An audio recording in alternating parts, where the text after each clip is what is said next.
find the position vector of a point P such that AB is inclined to x-axis at 45 degree and to y-axis at 60 degree. OP is equal to 12 units. Okay, एक angle दिलेला आहे 45, दुसरा angle दिलेला आहे 60. हां, find the position vector of point P विचारलं आहे. तर इक्वेशन आहे तुमच्याकडे L square plus M square plus N square is equal to 1. L म्हणजे कॉस अल्फा आणि अल्फा किती आहे 45 आहे. एम म्हणजे कॉस बीटा, बीटा किती आहे 60 आहे. एन म्हणजे कॉस गॅमा, गॅमा तुम्हाला माहीत नाही आहे, तर आपण गॅमा आधी फाइंड आउट करू. कशावरनं फाइंड आउट करायचं? हा इक्वेशन आहे बघा, L square plus M square plus N square is equal to 1. L square म्हणजे कॉस 45, कॉस 45चा स्क्वेअर म्हणजे 1/√2चा square 1/2. M square, M square म्हणजे कॉस 60चा स्क्वेअर, कॉस 60चा स्क्वेअर म्हणजे 1/2चा स्क्वेअर 1/4 इज इक्वल टू 1. मग हे सिम्प्लिफाय केल्यानंतर एनची अशी व्हॅल्यू मिळाली, एनची म्हणजेच कॉस गॅमाची, कॉस गॅमाची value plus minus 1/2, plus minus 1/2. आता हे इक्वेशन नीट बघा जरा, अजून झूम करता येईल आपल्याला. एक minute,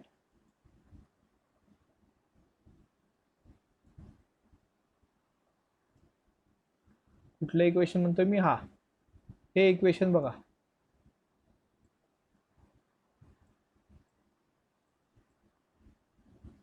R cap sorry R bar is equal to mod R bar into R cap. हा आर कॅपचा युनिट वेक्टरचा फॉर्म्युला आहे.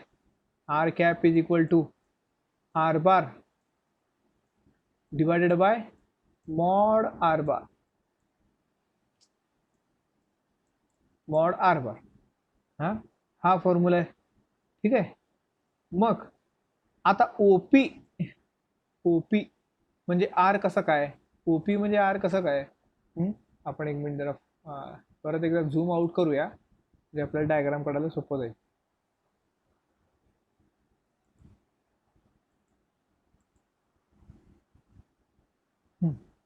तर प्रॉब्लेम बघा, ओपी म्हणजे ओरिजिन पासून चालू होतोय, ओरिजिन पासून चालू होतोय आणि असा असा आहे समजा. हा ओ पी, ओ हा पी, ओरिजिन पासून पी या पॉईंटचे आपल्याला पोझिशन वेक्टर काढायचे. हां, आणि ओपी आपण कायम आर बार घेत असतो, ओपी आपण कायम आर बार घेतो, बरोबर. वर थेअरीमध्ये जाऊन चेक करू शकता तुम्ही नंतर की ओपी म्हणजे आपण जेव्हा ओरिजिन पासून एखाद्या पॉईंट पर्यंत एखादा वेक्टर गेला, ओरिजिन पासून एखादा स्पेस मधला पॉईंट आहे तिथपर्यंत जर तो वेक्टर गेला तर त्याला आपण आर बार असं नोटेशन देत असतो, आर बार. तर आर बारची व्हॅल्यू काय, मॉड, आणि मॉड आर बार तुम्हाला दिलेलं आहे, मॉड आर बार दिलेलं आहे 12 युनिट. बघा इथं मॉड आर बारची व्हॅल्यू सबस्टिट्यूट पण केलेली आहे. हा, आणि आर कॅप, आर कॅप हा जो आर कॅप आहे तो काय असतो, L I plus M J plus N K, L I plus M J plus N K. Direction कोसाईनच्या नोटमध्ये किंवा शेवटचा पॉईंट वगैरे हा आहे, इथं तुम्ही परत जाऊन चेक करू शकता की आर कॅप म्हणजे काय असतो, L I plus M J plus N K. हा फॉर्म्युला यूज केला आहे, बाकी काही नाही. इथं हा फॉर्म्युला यूज करून आर बार काढला, हा आर बार काढला, आर बार वरून त्याचे पोझिशन वेक्टर काढले. नुसतं आपल्याला हा कोऑर्डिनेट विचारले नाही, फक्त पोझिशन वेक्टर विचारलंय. एवढंच लिहिलं तरी चालतंय, सिम्प्लिफाय न करता एवढंच लिहिलं तरी चालेल, काही फरक पडत नाही, ठीक आहे. तर हे कळालं का बघा, हे कळालं का बघा की तुम्हाला position vector of point P म्हणजे आर बारच विचारलाय. Position vector of point P म्हणजे तुम्हाला आर बारच विचारलाय, आणि आर बारचा फॉर्म्युला काय असतो, mod R bar R cap, mod R bar R cap, ठीक आहे. मग तुम्हाला मॉड आर बार तर दिलेलं आहे 12 युनिट. मग आर कॅप काय असतो? आर कॅप असतो L I plus M J plus N K. L I plus M J plus N K. मग हे लिहिण्याच्या आधी आपल्याला एल ची व्हॅल्यू माहिती पाहिजे, एम ची व्हॅल्यू माहिती पाहिजे, एन ची व्हॅल्यू माहिती पाहिजे. ठीक आहे. एल ची माहिती आहे, या अँगलवरनं काढलं 45 अँगलवरनं. हां, एम ची माहिती आहे 60. एन ची व्हॅल्यू माहीत नव्हती. एन ची व्हॅल्यू माहीत नव्हती, ती या फॉर्म्युल्यावरून आपण फाइंड केली. एन ची व्हॅल्यू या फॉर्म्युल्यावरून इथं फाइंड केली आहे बघा. मग एल, एम आणि एन इथं सबस्टिट्यूट केले. जर तुम्हाला ऑलरेडी जर दिलं असतं आर कॅप काय आहे, मॉड आर बार काय आहे, तर एका लाईनचा आन्सर झाला असतं. एका लाईनचा आन्सर झाला. ठीक आहे. सिक्वेन्स समजून घ्या कसा आहे हा. सिक्वेन्स समजून घ्या. मूळ फॉर्म्युला आहे हा. मूळ फॉर्म्युला हा आहे कुठला?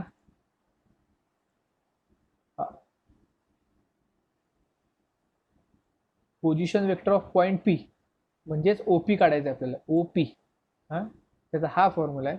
पण याच्यातले काय काय दिलंय आणि काय काय नाही ते बघून आपण इथे सगळं कॅल्क्युलेशन दिलेलं आहे. दिलेलं आहे मॉड आर बार, दिलेलं नाहीये आर कॅप. आर कॅप दिलं नाहीये. मग ते पहिल्यांदा फाइंड केलं आर कॅप साठी काय काय लागतंय, मग सबस्टिट्यूट केलं.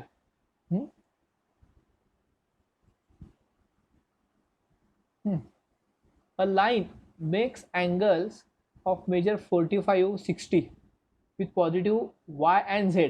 y and z ऍक्सिस सोबत 45 आणि 60 केलाय म्हणजे बीटा आणि गॅमा दिलाय. बीटा आणि गॅमा दिलाय हे बघा, beta and gamma. Find the angle made by the line. किती सोपा प्रश्न विचारलेला आहे की बीटा गॅमा दिलेला आहे, बीटा दिलेला आहे, गॅमा दिलेला आहे, त्यावरून अल्फा काढा. त्यावरून अल्फा काढा.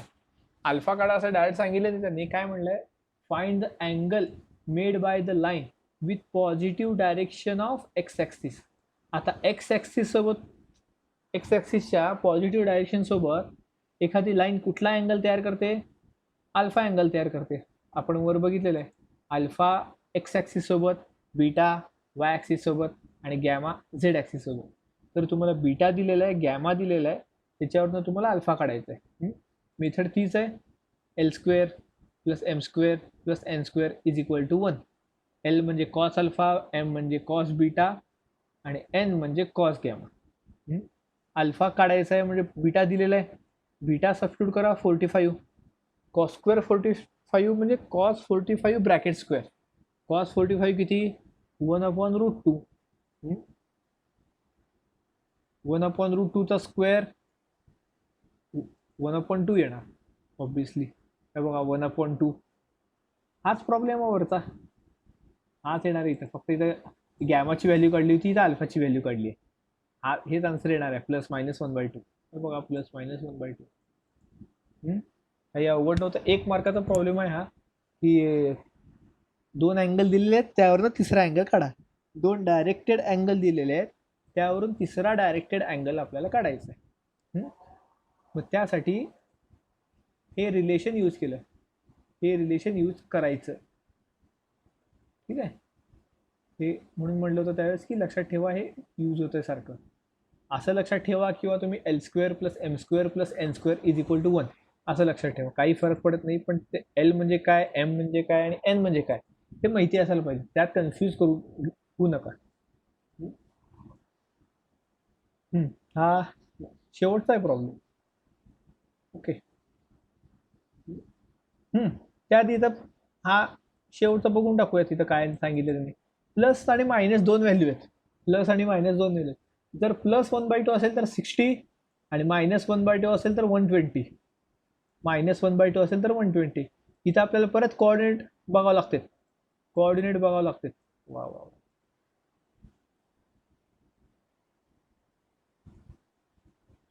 कारण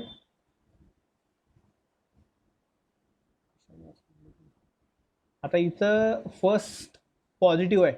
कॉस पॉझिटिव्ह फर्स्ट क्वाड्रंटमध्ये आणि निगेटिव्ह सेकंड क्वाड्रंटमध्ये. हां, ज्या ती पहिल्या क्वाड्रंटमध्ये पॉझिटिव्ह आहेत म्हणजे 90 पेक्षा कमी आणि दुसऱ्या क्वाड्रंटमध्ये निगेटिव्ह आहे म्हणजे 90 पेक्षा जास्त. 90पेक्षा जास्त म्हणजे 120, म्हणून -1/2 हा कॉस 120ला आहे.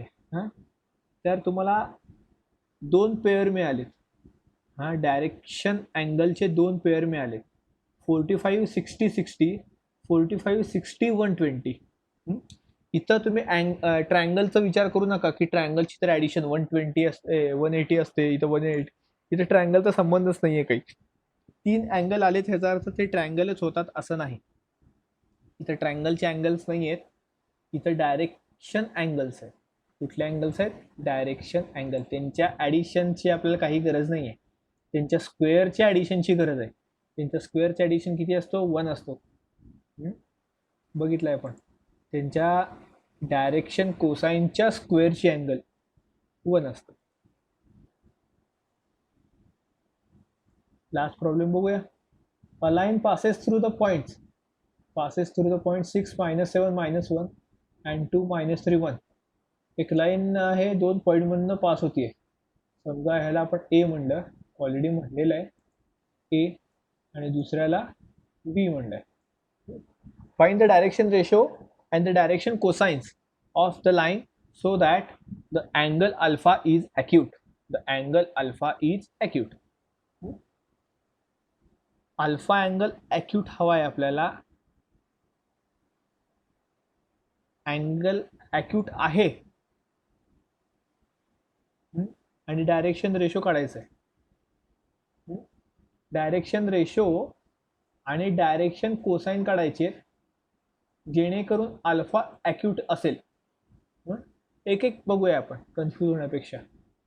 बरं, एक लाईन आहे, ए आणि बी या पॉईंटमधनं जातीये, म्हणजे त्यांचे ए या पॉईंटचे पोझिशन वेक्टर आहेत, बी या पॉईंटचे पोझिशन वेक्टर आहेत. हां, हे ए या लाईनचे, ए या पॉईंटचे पोझिशन वेक्टर, हे बी पॉईंटचं पोझिशन वेक्टर, त्यावरनं ए बी या लाईनचं, या वेक्टरचं पोझिशन वेक्टर काढलं बी बार मायनस ए बार करून, बी बार मायनस ए बार करून. तर हा झाला आपला ए बी बार, हा झाला आपला ए बी बार. आणि त्याचेच कोइफिशियंट काय असतात, सॉरी आय जे केचे कोइफिशियंट म्हणजे तुम्हाला काय सांगितलं होतं, डायरेक्शन रेशो असतात म्हणून. एखाद्या वेक्टरचं, परत एकदा सांगतो नीट लक्षात ठेवा, एखाद्या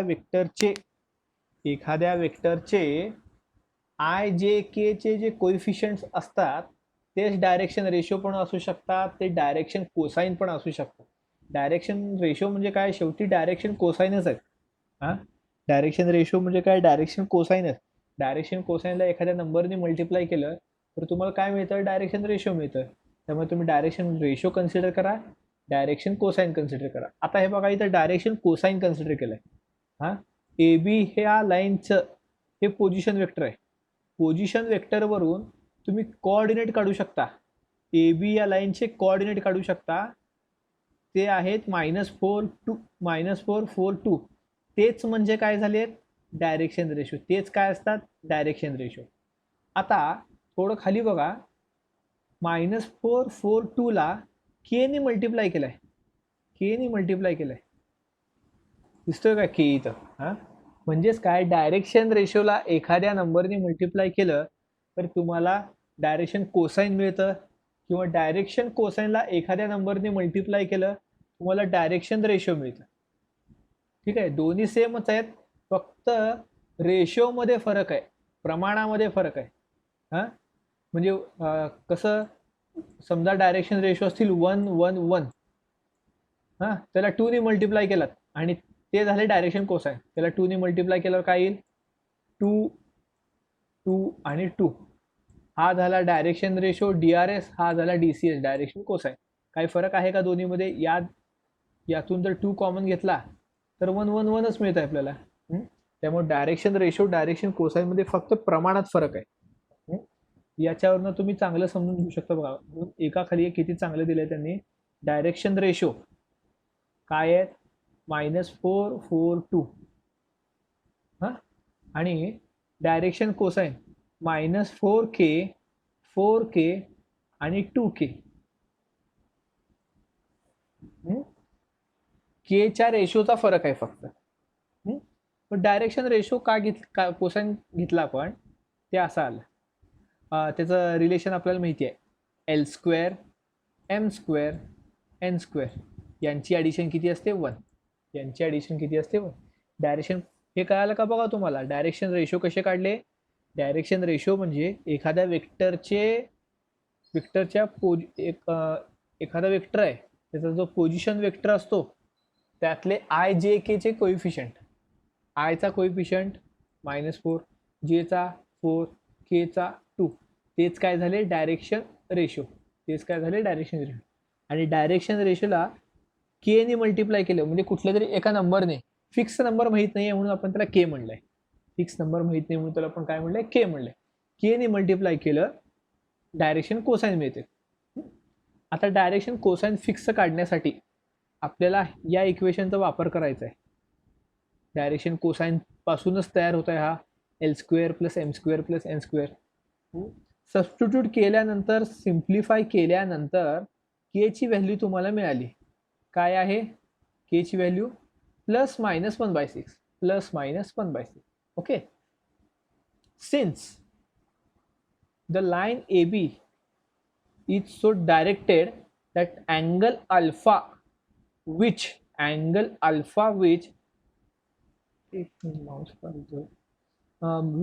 it makes with x axis is acute. AB मुळे, आता आपण इथे जरा ग्राफ करूया. हा x आहे, हा कन्सिडर करा की हा x आहे आणि A B he directed line आहे. ए बी काय आहे,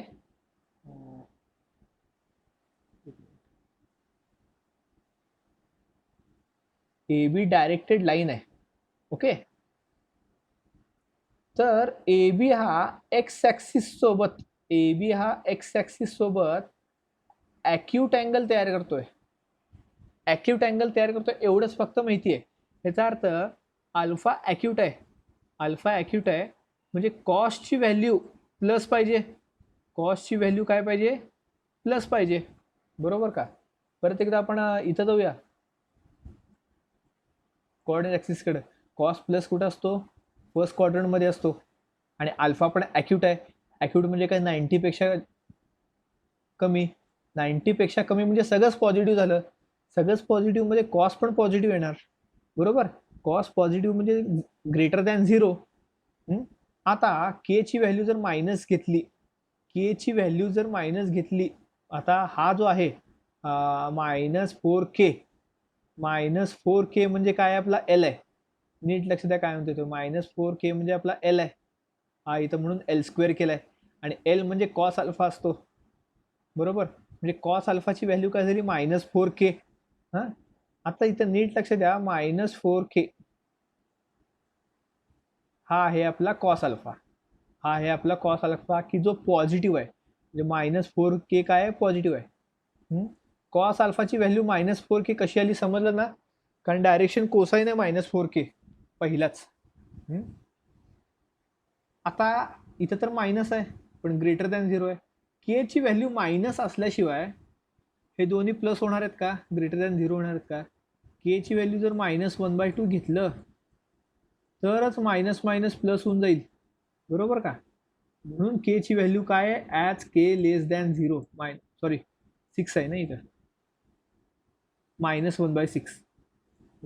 के ची व्हॅल्यू जर मायनस व्हॅल्यू जर घेतली तरच हे इक्वेशन सॅटिस्फाय होत आहे. कुठलं इक्वेशन, अल्फा ॲक्यूट असलेलं, अल्फा ॲक्यूट असलेलं. अल्फा ॲक्यूट आहे म्हणून के निगेटिव्ह आहे, अल्फा ॲक्यूट आहे म्हणून के निगेटिव्ह आहे.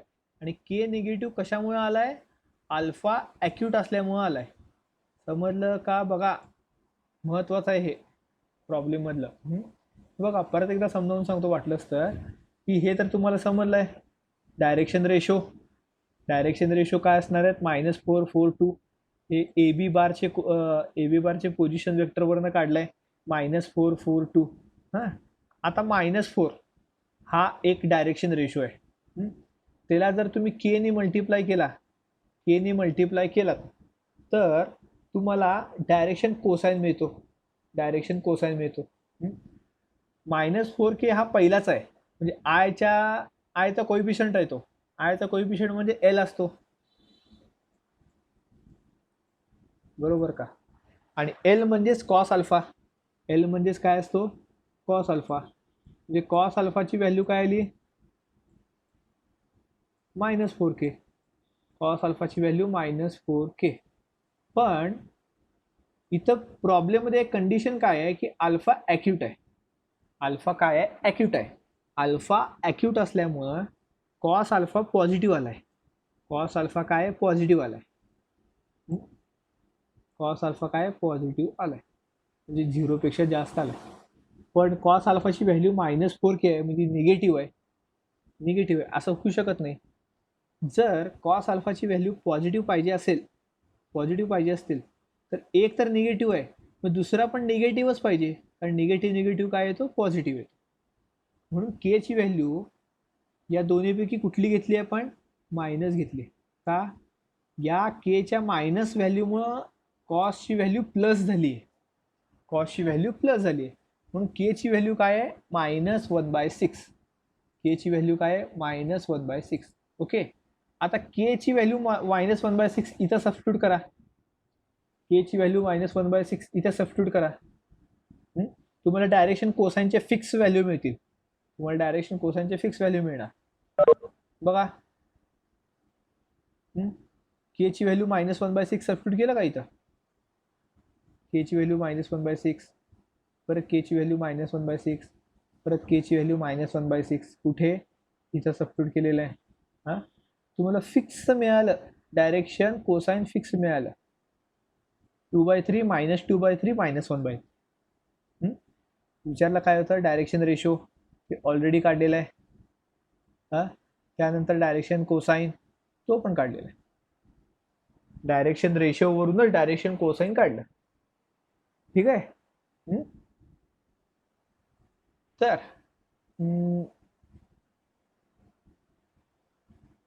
अजून एक आहे, डायरेक्शन रेशो वरून डायरेक्शन कोसाइन कसं काढणार?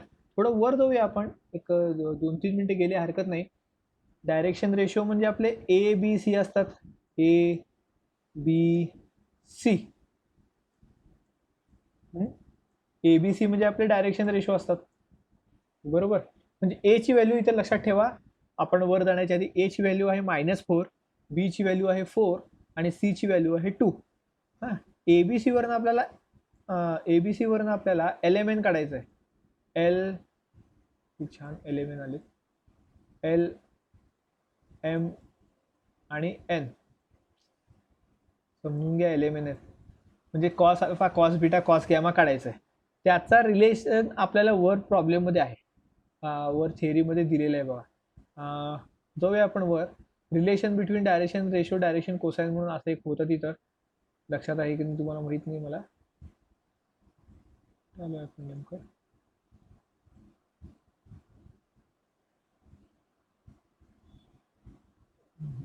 फारच वर आलं.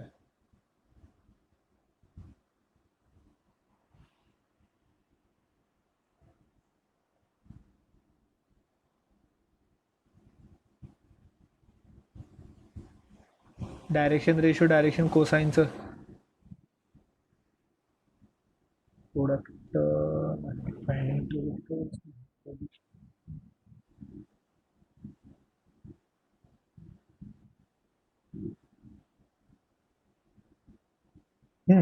हे बघा, इथं फॉर्म्युला आहे बघा.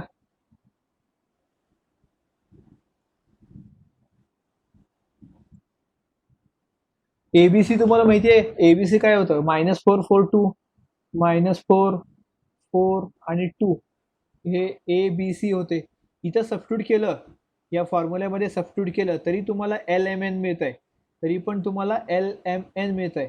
पण तिथं ती हा फॉर्म्युला का वापरला नाही त्या प्रॉब्लेममध्ये? वेगळ्या पद्धतीने का केलं? कारण त्यांनी एक कंडिशन टाकली होती की अल्फा ॲक्यूट आहे.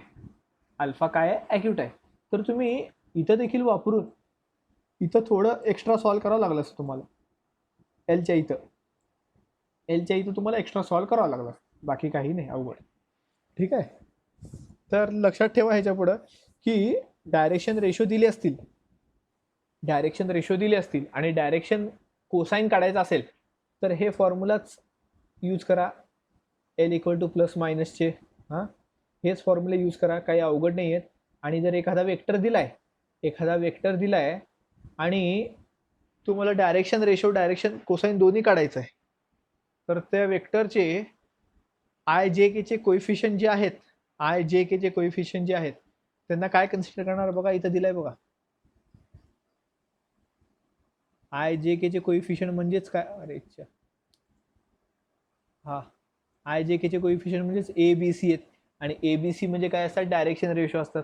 तर वेक्टरचे कोइफिशियंट काय घ्यायचे, डायरेक्शन रेशो म्हणून घ्यायचे. आणि त्या डायरेक्शन रेशोवरून हे दिलेले आत्ताचे सांगितलेले जे फॉर्म्युले आहेत ते वापरून डायरेक्शन कोसाईन काढायचं. ठीक आहे, आता पुढे जाऊया म्हणजे संपलं सगळं आता.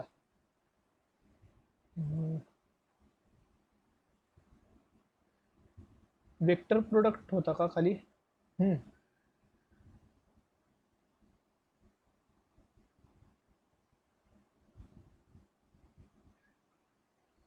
हां, हे थेरम आहे. थेरमची काय गरज नाही आपल्याला, नंतर आपण बघूयात ते कॉलेज चालू झाल्यावर, कारण फार वेळ जाईल याला आणि समजेल का नाही याची पण गॅरंटी नाही. तोंडी किती जरी सांगितलं तरी त्याला लिमिटेशन्स आहेत.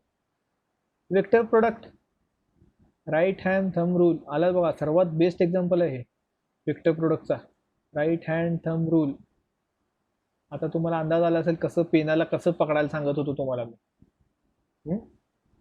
तर ह्याच्या एवढं डिटेलमध्ये जायची काय गरज नाही, कारण तुम्हाला झालेलं आहे हे सगळं, सगळंच्या सगळं तुम्हाला झालेलं आहे.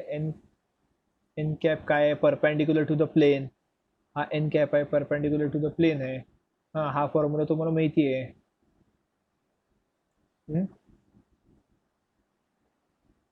नॉन कोलिनियर ए बार आणि बी बार हे नॉन कोलिनियर आहेत म्हणून सांगितलंय. कंपल्सरी तसंच पाहिजेत ते. हा, त्या दोघांचा क्रॉस प्रोडक्ट हा परपेंडिक्युलर असतो. By right hand thumb rule perpendicular असतो त्या प्लेनला, हे असं फक्त आहे क्रॉस प्रोडक्ट, दुसरं नाव. हे त्याचे प्रॉपर्टीज आहेत. हे इथं एक्स्ट्रा विसरू नका. एन कॅप युनिट वेक्टर आहे आणि मॅग्निट्यूड घेतल्यानंतर बघा, एक लक्षात ठेवा की युनिट वेक्टरचा मॅग्निट्यूड कायम 1 असतो. जेव्हा एन कॅप असू दे, आर कॅप असू दे, ए कॅप, बी कॅप, जे काही असू देत, त्यांचा मॅग्निट्यूड हा कायम 1च असतो. युनिट वेक्टरचा मॅग्निट्यूड हा 1 आहे. त्यामुळे हा फॉर्म्युला असा आलेला आहे, remark mod A bar cross B bar is equal to mod A bar mod B bar sine theta. अजून काही कंडिशन्स आहेत आपल्याला पुढे बघायचे, काही प्रॉब्लेम मध्ये आहेत. इफ युनिट वेक्टरचा फॉर्म्युला आहे हा एन कॅपचा. एन कॅप जर तुम्हाला इथं विचारला काय आहे, A bar cross B bar divided by mod A bar cross mod B bar. If A bar and b bar, if a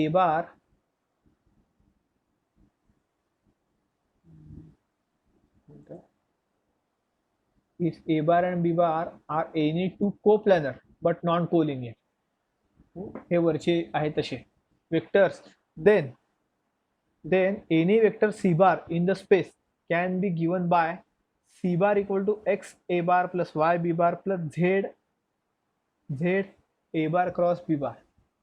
This is because a bar cross b bar is perpendicular to both a bar and b bar, and thus a bar, b bar and a bar cross b bar span the whole space. Span चा अर्थ काय, कोण सांगू शकताय का? Span चा अर्थ, span the hole space चा अर्थ काय सांगा?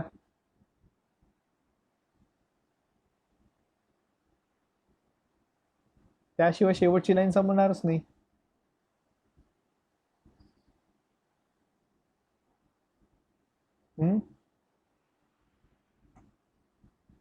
त्याचा अर्थ आहे की ए बार, बी बार आणि ए बार क्रॉस बी बार या तिघांनी मिळून पूर्ण स्पेस कॅप्चर केलाय. या तिघांमध्ये पूर्ण स्पेस भरून गेलाय, या तिघांमध्ये पूर्ण स्पेस भरून गेलाय, त्यामुळे तिसरा वेक्टरच नाहीये इथं. ए बार बी बार, चौथा कुठला वेक्टरच नाहीये. तिसरा सुद्धा जो आहे, तिसरा वेक्टर कुठला आहे, ए बार क्रॉस बी बार आहे, पण तो या दोघांमुळे बनलेला आहे. आणि या दोघांमुळे बनलेला हा तिसरा वेक्टर, या तीन वेक्टर शिवाय चौथा वेक्टरच नाहीये, चौथा वेक्टरच नाही आहे. आता इथं हे जर इक्वेशन तुमच्या लक्षात असेल, आपण थेरम मध्ये बघितले होते, चौथा थेरम का तिसरा थेरम आहे हा, R bar equal to X A bar plus Y B bar plus Z C bar होता. अशा वेळेस तिथे चार वेक्टर्स होते, चार वेक्टर्स होते, बरोबर. पण इथं चौथा वेक्टर त्यांनी डिफाईन केलाय कशावरून, बाकीच्या दोन वेक्टरवरून. या दोन वेक्टरवरून हा वेक्टर डिफाईन केलेला आहे, हा वेक्टर डिफाईन केलेला आहे. ठीक आहे. तर सी बार इन स्पेस जर चौथा वेक्टर जर आला, चौथा अर्थ काय याचा बघा, डायग्राम कडे जाऊया आपण. समजा हे ए बार आणि बी बार को प्लॅनर आहेत आणि नॉन कोलिनियर आहेत, हां. आणि एक असा वेक्टर आहे, एक असा वेक्टर आहे की जो ए बारला पण परपेंडिक्युलर आहे आणि बी बारला परपेंडिक्युलर आहे. इथं दिसतोय का बघा परपेंडिक्युलर तुम्हाला, इथं परपेंडिक्युलर दिसतोय का असा, एक मिनिट, परपेंडिक्युलर दिसतोय का असा, इथं हा बी बारला आणि हा ए बारला परपेंडिक्युलर आहे. ए बारला आणि बी बारला जेव्हा एकच वेक्टर परपेंडिक्युलर असतो तेव्हा तो त्या दोन वेक्टरचा क्रॉस प्रोडक्ट असतो. तो दोन वेक्टरचा क्रॉस प्रोडक्ट म्हणजे तिसरा वेक्टर आला, तिसरा वेक्टर आला. समजा समजा अजून एक वेक्टर आला, कुठला तरी चौथा, असं रॅन्डम वेक्टर आहे कुठला तरी चौथा, तो आहे सी बार, तो आहे काय सी बार आहे. ठीक आहे. तर तो वेक्टर देखील या तीन वेक्टरचा लिनियर कॉम्बिनेशन असतो. या तीन वेक्टरचा, ए बारचा, बी बारचा आणि ए क्रॉस बी बारचा, या तिघांचा मिळून लिनियर कॉम्बिनेशन म्हणजे सी बार असतो. हा याचा अर्थ, हा या खालच्या इक्वेशनचा अर्थ आहे. ठीक आहे. बघा, ए बार बी बार आणि ए क्रॉस बी बार यांचा लिनियर कॉम्बिनेशन आहे काय, सी बार. ठीक आहे. पण त्यासाठी कंडिशन काय पाहिजे, मूळ वेक्टर कुठले आहेत, ए बार आणि बी बारच आहेत. ए बार आणि बी बार वरनं ए बार क्रॉस बी बार आला आणि त्या तिघांमुळे सी बार आला. हां, म्हणजे मूळ वेक्टर कुठले, दोनच वेक्टर आहेत फक्त, ए बार आणि बी बार. मूळ वेक्टर कुठले आहेत, ए बार आणि बी बारच आहेत. ते काय पाहिजेत, को प्लॅनर बट नॉट कोलिनियर, को प्लॅनर बट नॉट कोलिनियर असं असतील तरच हे सगळं काय जे सांगितलं ते सॅटिस्फाय होऊ शकतंय. ठीक आहे. पुढे बघूया, if A bar B bar N cap form right handed triplet, म्हणजे right handed thumb rule satisfy करताय, then B bar A bar minus N cap are also form right hand triplet. काय केलंय बघा इथं एक्स्ट्रा, इथे diagram मध्ये दिसतंय तुम्हाला, एक्झॅक्ट अपोजिट, म्हणजे त्याची सावली म्हणलं तरी चालतंय किंवा त्याचं प्रतिबिंब म्हणलं तरी चालतंय. वरच्या वेक्टरचा प्रतिबिंब खाली आहे, वरच्या वेक्टरचा प्रतिबिंब खाली आहे, त्यामुळं ए बारची जागा बी बार घेतलाय, बी बारची जागा ए बार घेतलाय आणि हा वरून खाली गेलाय, त्यामुळे त्याची डायरेक्शन चेंज झाली आहे. तुम्हाला इथं मोठा एरो दिसतोय का, हा एरो दिसतोय का, त्याची बरोबर अपोजिट डायरेक्शन झाली आहे. पाण्यात प्रतिबिंब बघितल्यावर कसं होतं तसं दिसायला लागलंय बघा हे.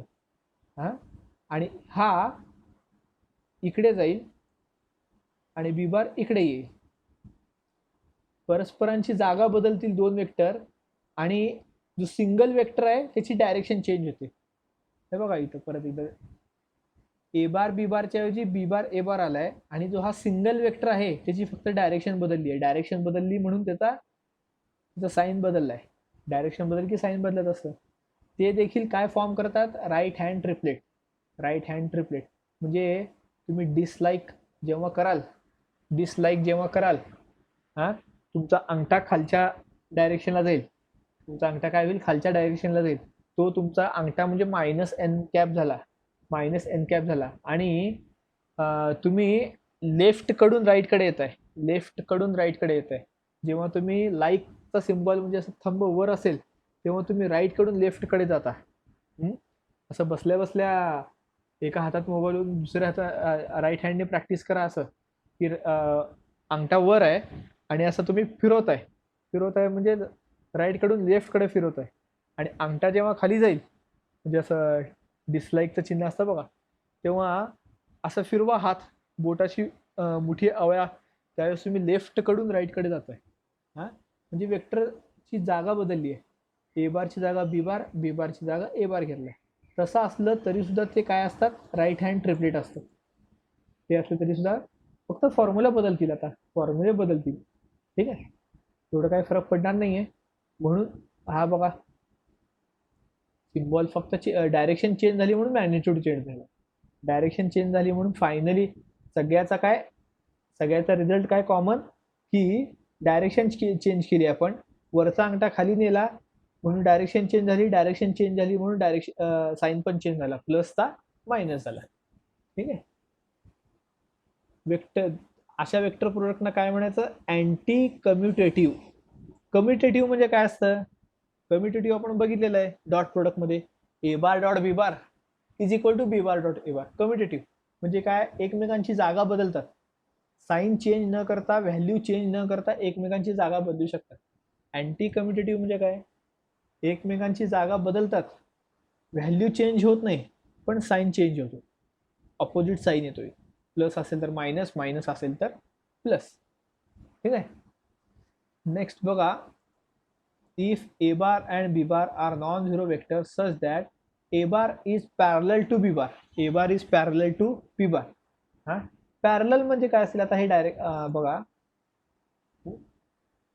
हे एकाच पॉइंट पासून सुरुवात होत आहेत, बरोबर का, एक इकडे गेलाय, एक इकडे गेलाय. तर समजा ते पॅरलल आहेत, पॅरलल म्हणजे कशी असतील, एक तर अशी असतील. दोघांमध्ये काहीतरी अँगल होऊ शकतो का, दोघांमध्ये काहीतरी अँगल होऊ शकतो. अँगल कधी होतो, जेव्हा दोन वेक्टर किंवा दोन लाईन कुठेतरी इंटरसेक्ट, कुठेतरी जुळत असतील, तेव्हा त्या दोघांच्या मध्ये जो गॅप तयार होतो, कोपरा, तो म्हणजे अँगल असतो, तो म्हणजे काय असतो, अँगल असतो. ते दोघं कुठेतरी जुळायला तर पाहिजेत. पॅरलल मध्ये दोन लाईन कुठे जुळतात का, जुळतच नाही. त्यामुळे जुळत नसतील तर त्यांच्यात अँगल पण तयार होणार नाही. त्यांच्यात जर अँगल तयार होणार नाही तर ह्याचा अर्थ त्यांचा अँगल काय झालाय, झिरो झालाय. अँगल काय झालाय, झिरो झालाय. म्हणून थिटा इक्वल टू झिरो आहे. मग sine theta, sine zero, sine zero ची व्हॅल्यू झिरो आहे. म्हणून A bar cross B bar is equal to zero, A bar cross B bar is equal to zero. आणि जेव्हा A bar cross B bar is equal to zero असेल तेव्हा समजायचं की ए बार आणि बी बार एकतर पॅरलल आहेत किंवा कोलिनियर आहे, एकतर पॅरलल आहेत किंवा कोलिनियर आहे. ठीक आहे, thus cross product of two non zero vectors is zero. केव्हा झिरो असेल cross product, only when A bar and B bar are collinear, A bar and B bar are collinear. ठीक आहे, जेव्हा क्रॉस प्रोडक्ट झिरो येईल, दोन वेक्टरचा cross product zero येईल, तेव्हा समजायचं की ते दोन वेक्टर एकतर पॅरलल आहेत किंवा कोलिनियर आहे. ठीक आहे, आता हे पुढे काय साधे साधे प्रॉपर्टीज आहेत तुम्हाला झालेले. If A bar equal to K B bar, A bar equal to K B bar ह्याचा अर्थ हे स्केलर मल्टिपल आहे बघा. ए bar equal to K B बार म्हणजे स्केलर मल्टिपल झाला. एका वेक्टरला एक वेक्टर दुसरा वेक्टरचा स्केलर मल्टिपल आहे म्हणजेच तो कोलिनियर आहे, ह्याचा अर्थ त्यांचा क्रॉस प्रोडक्ट काय असेल, झिरो असेल. बघा हे एकमेकांशी कसे मिळते जुळते,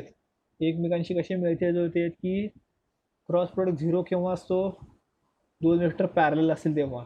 आणि दोन वेक्टर पॅरलल केव्हा असतात, कोलिनियर असतील तेव्हा. आणि कोलिनियर केव्हा असतात, जेव्हा स्केलर मल्टिपल असतील तेव्हा.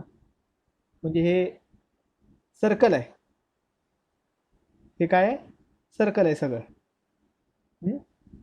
पुढचं बघा, if A bar B bar C bar are any three vectors then, हे काय एक ए बार क्रॉसने आतमध्ये मल्टिप्लाय केल्यासारखं आहे. हे काय जास्त डोकं लावायचं इथं काम नाही आहे. या हे जे चौथं आणि हे पाचवं, म्हणूनच रोमन लेटर्स चालू केले. यामध्ये काय जास्त डोकं लावायचं काम नाही. डॉट प्रोडक्टमध्ये पण बघितलं असं कदा इथंच आहे. स्केलरचं मल्टिप्लिकेशन, स्केलर वेक्टरचं मल्टिप्लिकेशन, मिक्स मल्टिप्लिकेशन कसंही करा, काही फरक पडत नाही. फक्त एक लक्षात घ्या इथं आता हे खालचं A bar cross I, J cross J, K cross K is equal to 0. हां, आय क्रॉस आय चा अर्थ, आय क्रॉस आय चा अर्थ एक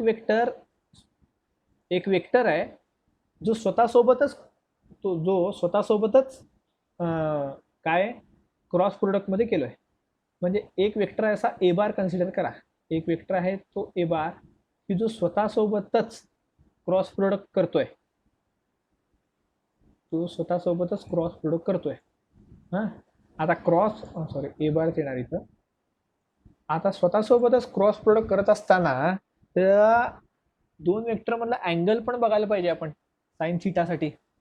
मग वेक्टर जर एकच असेल हां आणि तो स्वतःसोबतच क्रॉस प्रोडक्ट करत असेल म्हणजे त्याच्यावरच ती लाईन येणार, परत तोच वेक्टर येणार असाच. याचा अर्थ दोघांमधला अँगल झिरो झाला. म्हणजे क्रॉस प्रोडक्ट काय येणार, 0 येणार. म्हणूनच दोन समान वेक्टरचा क्रॉस प्रोडक्ट कायम काय असतो, 0 असतो. का 0 असतो?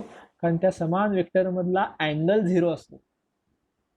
हां, आपण वर बघितलंय थोडं, इथे बघितलं होतं जरा, हे बघा इथे तेच इथं वापरलंय. बाकी हे सगळे तर तुम्हाला माहिती आहेत. I cross J equal to K, J cross K equal to I, हे असा सर्कल आहे. हा हे काय म्हणतात, सायकल आहे. सर्कल म्हणण्यापेक्षा सायकल आहे. आय कडून जे कडे, जे कडून के कडे, के कडून आय कडे, असं परत उलट केलं म्हणजे डायरेक्शन चेंज केली, म्हणून साईन पण चेंज केलं. म्हणून काय केलं, साईन पण चेंज केलं.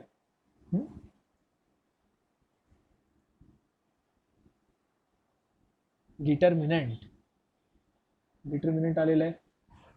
ए bar equal to A1I plus A2J plus A3K, B bar equal to B1I plus B2J plus B3K are two vectors in space. Then A bar cross B bar equal to हे substitute केलं तर cross product तुम्हाला माहिती आहे. हा formula cross product काढायचा, हा formula तुम्हाला माहिती आहे. आय जे के त्यांचे कोइफिशियंट घेतलं, डिटर्मिनंट काढलं. इथे डॉट असताना काय करत होता तुम्ही, A1 A2 plus B1 B2 plus C1 C2 काढत होतात.